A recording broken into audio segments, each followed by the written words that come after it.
Hello dear students, कैसे आप लोग? जो भी स्टूडेंट्स अभी नीट और जेईई का प्रिपरेशन कर रहे हो 2027 के लिए, तो मैं आपको बता दूं कि ये रिजल्ट है और ये क्वेश्चन को हम लोग कैसे जल्दी करेंगे। ट्रिपल का क्वेश्चन जो हम लोग खूब करते हैं और हमको निकालने में काफी समय लगता है। जैसे क्या है, सीन की एक एच हाइट का टावर है, वहां पे एक बॉल को जब ऊपर की तरफ फेंकते हो तो ये बॉल ऊपर जाएगा, फिर नीचे गिरेगा। तो इस पूरे प्रोसेस में कुछ समय टी1 लगा।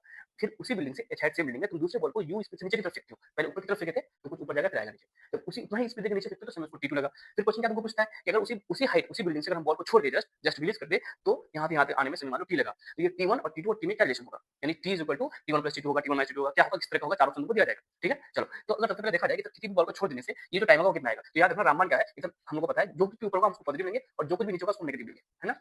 जो कुछ मतलब डिस्प्लेसमेंट, वेलोसिटी और एक्सेलरेशन में इसका हम ख्याल रखेंगे। तो मैं हम लोग यहाँ पे कैसे ये टाइम निकालते हैं, तो सेकंड इक्वेशन यूज करते हैं। यू का वैल्यू 0 है और ये हाइट h है, तो t इक्वल टू कितना आता है, सेकंड इक्वेशन से √2h/g, ये बच्चे को पता है, रिजल्ट भी याद है, √2h/g। कोई बात नहीं। अगर मैं बात करूं तो t1 t2 कैसे निकालेंगे, देखो इस इक्वेशन में अगर यहाँ पे सेकंड इक्वेशन लगाओगे तो u प्लस है और इसमें u माइनस है, बाकी सब कुछ सेम है। सर डिस्प्लेसमेंट कितना है, यहाँ पे नीचे की तरफ माइनस h, नीचे की तरफ माइनस h, इसमें भी डिस्प्लेसमेंट कितना है, माइनस h, वहां भी तो माइनस h था, यहाँ से ये रिजल्ट आया था आपका। ठीक है, तो लेकिन इस केस में क्या है, u प्लस में, इसमें u माइनस में, बाकी सर एक्सेशन g जो है दोनों केस में माइनस में।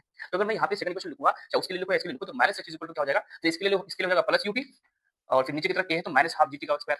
सही है कि नहीं?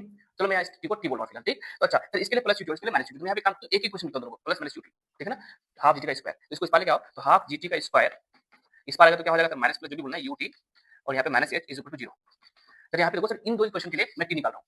ठीक है, तो यहाँ तक टी का दो वैल्यू आएगा, क्वाड्रेटिक इक्वेशन है, टी का दो वैल्यू आएगा, तो क्या क्या आएगा, ठीक है ना। तो जो भी कुछ आएगा उन दोनों टाइम का जो प्रोडक्ट होगा, मान लो एक इसका रूट टी1 आ रहा है, यानी एक केस में टी1 टाइम दिया हुआ है, दूसरे में टी2 दिया हुआ है, मैं दोनों इक्वेशन को एक साथ दिया हूँ, इसके लिए प्लस यूटी है, उसके लिए माइनस यूटी है। तो जो टी1 टी2 आएगा, तो किसी भी क्वाड्रेटिक इक्वेशन में जानते हैं, इस तरह क्वाड्रेटिक इक्वेशन बना होता है तो दोनों रूट्स आते हैं तो मल्टीप्लाई होता है, कितना आता है, तो होता है सी बाई ए। सर सी की जगह यहाँ पे क्या है, minus H divide by A. Sir ये ए है तो एक जगह क्या है सर, 1/2 इंटू जी। वेट सर, यहाँ पे जो टी1 टी2 जो वैल्यू आएगा वो क्या आएगा सर, वो ऑब्वियसली बात है, ये नेगेटिव नहीं हो सकता है, ठीक है ना। ऑब्वियसली दो समय क्या आएगा, पॉजिटिव आएगा, तो इसका जो दो सॉल्यूशन आएगा उससे एक माइनस आएगा, इसलिए यहाँ पे माइनस से मल्टीप्लाई कर दिया। ठीक है, ये माइनस माइनस खत्म हो जाएगा, यहाँ से टी1 इंटू टी2 का वैल्यू कितना आएगा, तो टी1 इंटू टी2 का वैल्यू ऊपर जाएगा तो 2h/g और T one into T two equal to 2h/g। और ये फिर क्या है, तो यहाँ से देखा जाए तो टी का स्क्वायर जो है, इसके जो टाइम है वो क्या है, रूट ओवर ये 2h/g। यहाँ पुट कर दोगे तो टी1 इंटू टी2 का वैल्यू कितना आ गया, तो टी1 इंटू टी2 का वैल्यू आ गया हमारे पास टी का स्क्वायर। टी के बारे में बोल सकते हैं रूट ओवर टी1 इंटू टी2 और आपको क्वेश्चन आंसर तुरंत, है ना। यानी किसी बॉल को ऊपर फेंके तो मैं टी1 लगा, नीचे फेंके तो मैं टी2 लगा, छोड़ देने से जो समय लगा टी, तो उस टी में और टी1 टी2 में रिलेशन आ गया था, T is equal to root over टी1 इंटू टी2। इस रिजल्ट को चाहो तो याद रख सकते हो और निकालने का तरीका आपके पास, ठीक है। With in fraction of second में आ जाएगा, 20-30 मिनट में आंसर आ जाएगा, मैं तो समझाया आपको, इतना समय लग गया। ओके।